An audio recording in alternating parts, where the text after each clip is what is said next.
We're here at the Adobe booth, and I'm here with Todd, which you may know him by name, but you may have never seen his face, because anytime you Google anything that have to do with how do I do this in After Effects or Premiere, you're always showing up on a forum somewhere giving advice on that. But you have some exciting things that that Adobe is revealing this year at NAB. One that I'm really excited about is the character animator. Can you give me some more details on how exactly that works? Just give me the rundown, because I've gotten jobs for doing characters, and I've passed on them because they didn't have the budget for the time to create. It's extensive animation when you want to do a good character animation, but this tool looks like you'll be able to automate a lot of the stuff that you had to build rigs for and everything. Am I right on that? I mean, I'm summarizing for you, but... Totally. Character Animator is something I'm really excited about as well. Character Animator is something that grew out of work from our research group. A bunch of people that used to work on After Effects tackled one of the really hard problems, which, as you mentioned, is character animation. Right. Character animation can often be very tedious, doing it in traditional ways. Doing lip sync, for example, can often be extremely tedious, and nobody wants to do it. Yeah. It's not creative work, and nobody wants to do it. Now, with Character Animator, you just perform in front of a webcam with a microphone, and it captures your facial expressions, it listens to your voice through the microphone, and does automatic lip sync, and it will just capture all of the expressiveness. And you can use that either in an After Effects composite, or you can just export it to be used all by itself in Premiere Pro. Okay. You can run it through Adobe Media Encoder for output. And it's not just capturing the facial expressions and lip sync, it's also doing secondary animations for you. For example, you can apply a breathe behavior, and the character will just automatically breathe. The chest will expand and contract automatically, or you might add simple physics dynamics to something like an earring or hair, so as the character moves its head, the earrings dangle and the hair moves. Okay. All of these things that most animators don't want to do frame by frame. They'd like to just focus on creating the initial character, doing that artwork, and not have to spend days and days and days on just breathing and eye blinks. Right, yeah, you got that, so it's squash and stretch, you can kind of also include that. But you said it's all automated, but you can go ahead and fine-tune it and access all the keyframes also if you want to get more detail with that animation. So it's actually not using keyframes in the usual sense. Okay. But you can tweak everything that you want to tweak. So you can do multiple things. For example, you could shoot one take where you're just concentrating on the voice and the lip sync. Okay. Then shoot another take where you're concentrating on the exaggerated facial expressions. And all these takes can be blended together. And it's very easy to do. You just record one take, record another take, and mark which parts of which take that you want to keep. Okay. Also, because these behaviors, like I mentioned, the breathe and the dangle, are just very simple JavaScript, someone who knows a little bit of JavaScript can just go in there and tweak those and make the breathing faster or slower or more erratic. And you can create your own behaviors, anything that you like. And this isn't just with a few stock puppets that we include. You can create your own characters in Photoshop or Illustrator. You can just make a multi-layered document, and as long as you've named the layers correctly, it'll be rigged automatically in Character Animator for you. So you're just trying to name the layers so they match up, kind of like when you do DVD authoring, you have to label them for the buttons. It's a very similar process there. So you just label, say, left eye, right eye, that kind of thing. Okay. Yeah. What about when it gets to like body motion? Like if you're doing a character that's human or it has appendages or legs, how does it work in correlation with that? So the performance-based capture is done for the face and the voice. But if you want to animate a body, you can do it in a couple of ways. You could either attach handles to the puppet that you can drag around with a mouse pointer, or you can do frame-by-frame animation in traditional ways and still include those in Character Animator. You can even trigger those with keyboard commands. So for example, you could have a walk cycle. So you could have walk left be on the A key and walk right on the S key. And if you want the character to walk back and forth, pace across the room while talking, you just hold down A, hold down S, hold down A, hold down S. So you're performing very much like with a MIDI keyboard, triggering sounds in an audio program, like GarageBand. It's just that kind of, you can play the keyboard while you're doing the voice, and it's all just one big performance. Okay, so now it sounds really cool, and you're doing a lot of automation. Is this going to be like a threat to people who do character animation all the time, or that's their mainstay in the animating world? That's what they do for work. Is this going to be threatening their livelihood? Oh no, absolutely not.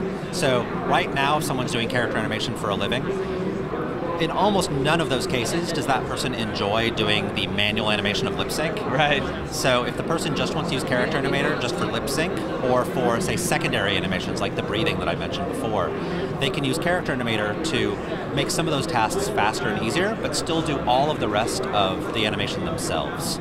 Okay. Also, since, as you mentioned, you've had to pass on some character animation jobs before because it was too hard. Right. Yeah, too tedious, take too much time, budget isn't big enough to do that. And just that, the budget isn't big enough.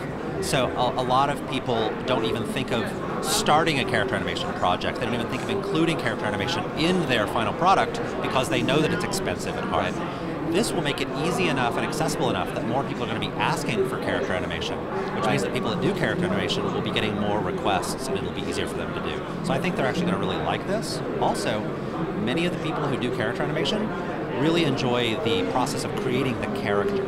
And so if you just want to focus on creating the characters, or as we call them in Character Animator, the puppets, you can create those and let other people do the performance for them. Yeah, that's great.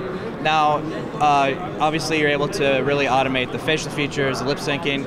We talked about moving the arms, animating that. Is that kind of are you using the puppet tool to do that, or is this is that totally separate? Is it an extension of it? How does that work with the puppet tool? So the puppet effect and the puppet tool in After Effects it's very similar. In fact, the research group that worked on the puppet effect in After Effects originally has gone on to work on the warping that happens within Character Animator. So very insightful to realize that they're very similar because it's actually coming from the same team. Okay. And looking ahead to the future, can't comment on what we're certainly going to do for the future, but I can say that as After Effects product manager, I'm very interested in getting the more advanced warping that's in Character Animator into After Effects at some time later. All right, Todd, this is just a preview release. It's not fully fledged, not ready for release. So what does it mean that it's a preview release? So the main goal for a preview release is to get feedback. So we think the Character Animator is far enough along that people can use it for real work, and so we want them to give it a shot, but we also want to make it really clear that we could go in a few different directions with this, and we want people to tell us after they've tried to use it which direction we should go. So one of the most important features of the entire application is the send feedback command in the help menu. If you think we should target one workflow or another, or we should change one feature, or if something's missing for this to be useful for your work, we want you to send that feedback, so please do so. Do they have to do anything special in order to get the preview version of this installed? No, Character Animator is installed with After Effects, or with the version that will be coming out soon. Okay. And you can open it from After Effects from the File menu. There's just File, Open Character Animator. Okay. And then, is there anywhere special they need to go for more information? They just go to adobe.com? Just go to the After Effects page on adobe.com. All right. Thank you, Todd. Appreciate your time. We're still at the Adobe booth, and now we're here with Patrick, who is going to give us an overview of some of the new features that are coming to Premiere. Let's start off with Lumetri Color and how that's integrated. What are the features of that? Just give me a quick overview of that. Not too quick, but quick enough. We'll get into a lot of detail here, I promise. Good. So generally speaking, I'll actually quickly talk about the motivation. All right. We see that a lot of people are doing color correction, color grading, whichever subtle connotation you want to use there. It's about actually changing color and light creatively. Sometimes it also has technical aspects, creating continuity, all that.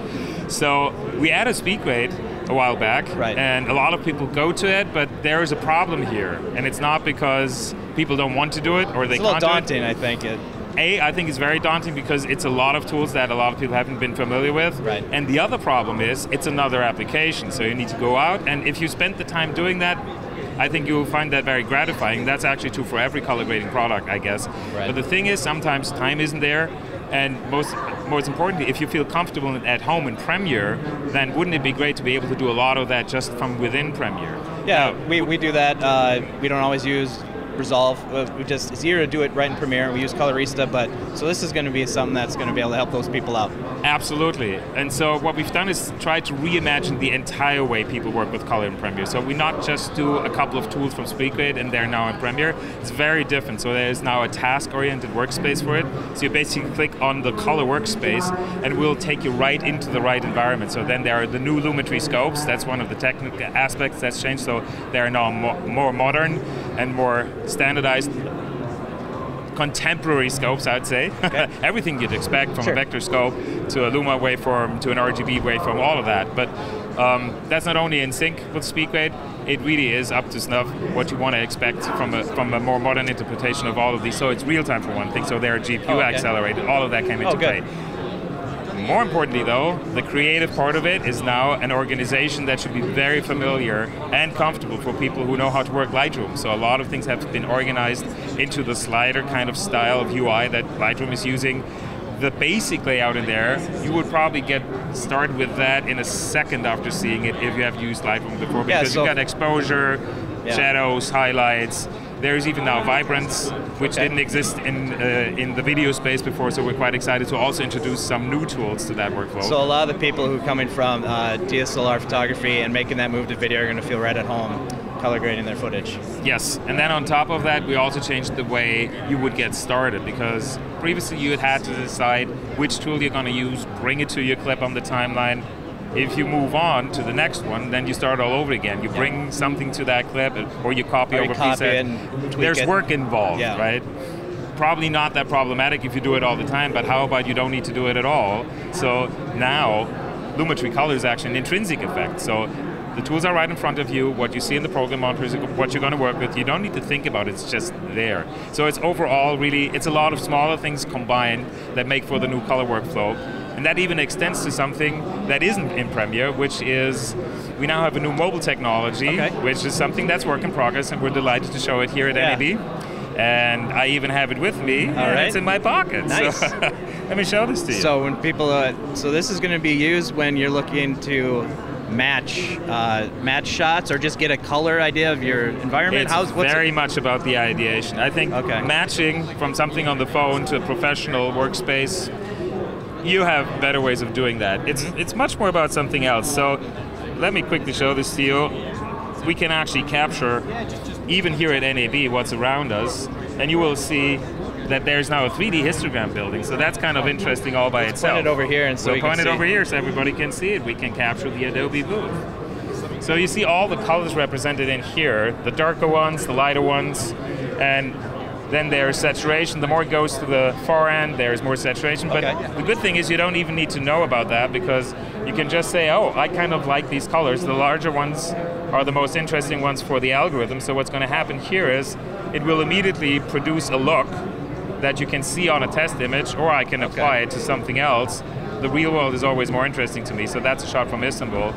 I can change the intensity of it. I can also go into that system. So I can decide that the warmer colors that I captured are more interesting. And even from something that arguably in terms of color and light isn't the most appealing, you can actually grab that, and that's the thing. It doesn't have to be about a scene or something that's done very much on purpose. It's very playful. You create a look, you give it a name, and now it's already available to you via Creative Cloud libraries in Premiere and After Effects, and in a mobile-to-mobile workflow to Premiere Clip. So I could actually now go into our on-the-go editing application on the phone and use that clip for a project that I'm working with on the phone. So here are all my looks. Here's the NAB one. And you can see that there's quite some variation in there, but what's great about it in general is it gives me a emotional connection to the environment I'm in. I might have fantastic lighting scenarios that I just want to capture, and now it's more than a picture. I can use that really as a starting point. It's not color grading on the go, it's actually ideation and giving inspiration that I can share with others too over the libraries. Right, a lot of people don't have any idea where to start. It's like, I like the look of that, but how do I get there? So that's just going to be great at just getting that base and then being able to get the look that you want. So that's pretty cool. Another thing that I'm really excited about, time to time, you either have one camera, you're a one-man band, or you've got two cameras, but you want to keep the shot that you have, and the client wants you to take out some ums, or you have to cut because whatever reason you had to cut, and you have a jump cut, and you're trying to solve that problem.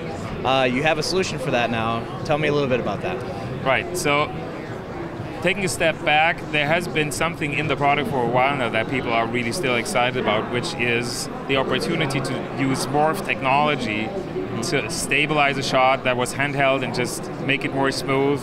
I'm not saying making it look like a crane shot, but some people went as far as that. So that opportunity has been there for some time, and so we looked at the technology, got inspired by some customers saying, We tried that in After Effects on something that you didn't think we'd be using it for, which is actually indeed using it on jump cuts and just connecting them and making them more seamless. So indeed the oohs and the ahs on a 3-minute piece that is amazing. So you know you won't get it again. You need to cut that out. But what if the head is someplace else, or the person took a deep breath, and there's something awkward if you just cut to that, right? So you can use a dissolve for that. You can go to black if you need, but or wouldn't it be nice scale? Just making it, you can do all kinds of things to get away with it.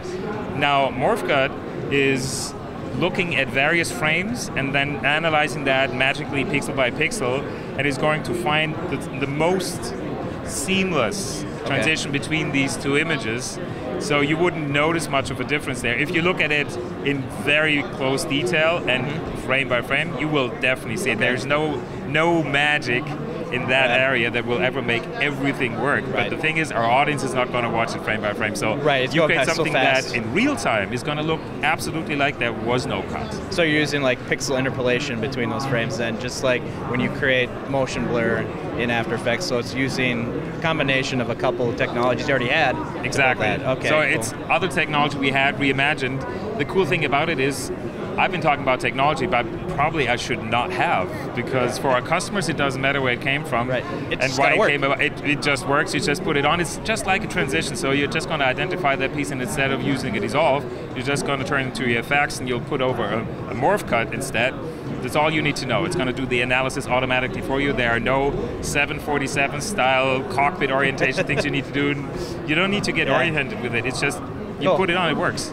Cool. And then you also have something that's kind of in that realm when you were talking about jump cuts, but it was a time-based thing you were telling me about if you have like 5 minutes and you have to get in that 5 minutes, but you're just a little over, you have to go through and figure out, okay, where am I going to cut? What am I going to pull out?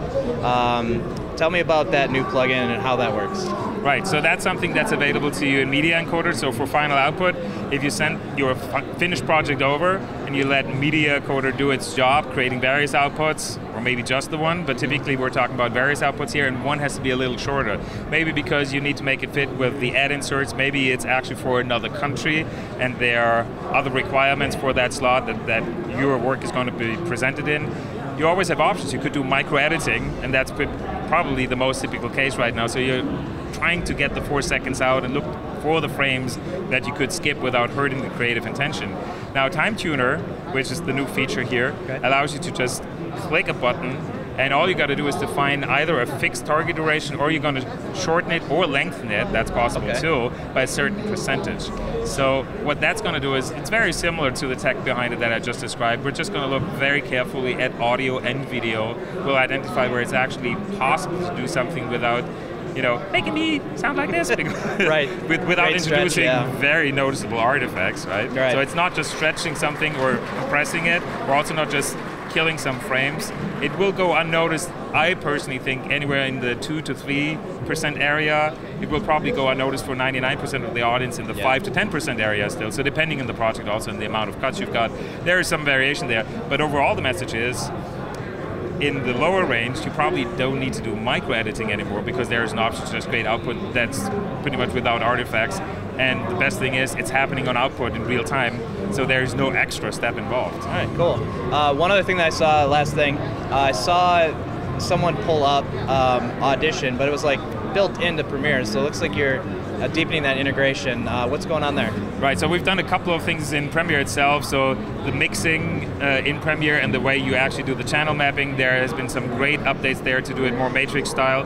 And I'm not talking about making it all green, so it's really the rounding matrix.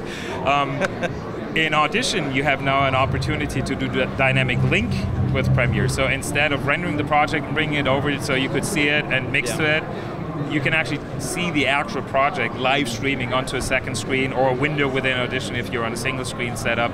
So you can really mix to the video in a very easy and pleasant way. And again, without any friction, there is no setup required, no knowledge required to get that going. It's pretty much you just say, I want to see this, put it up full screen. Yeah, that's great, because a lot of times, for a lot of simple projects, I'll just do all the audio right in Premiere. There's a nice set of tools there. If I need something a little bit more robust, a little more complicated, need more removal, I'll go into Audition. So seeing that integration is exciting because I can use Audition more, and it's not as, because I just want to get done quick, sometimes, but now I can get more familiar with Audition and integrating that much more. So I'm really happy about that. When is the availability for most of these plugins? Is that going to be coming soon? So here at the show, we're revealing, so we're showing everything for the first time. We have actually various levels here, so for all of the Creative Cloud products that have already released, we're saying coming soon. Okay. So we don't have a date yet. I'm sorry to disappoint here, but coming soon, hopefully we'll give you a good idea.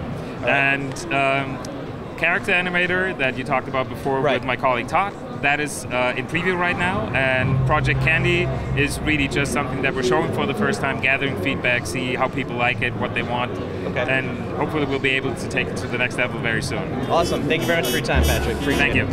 Thanks to our sponsors for making our NAB coverage possible.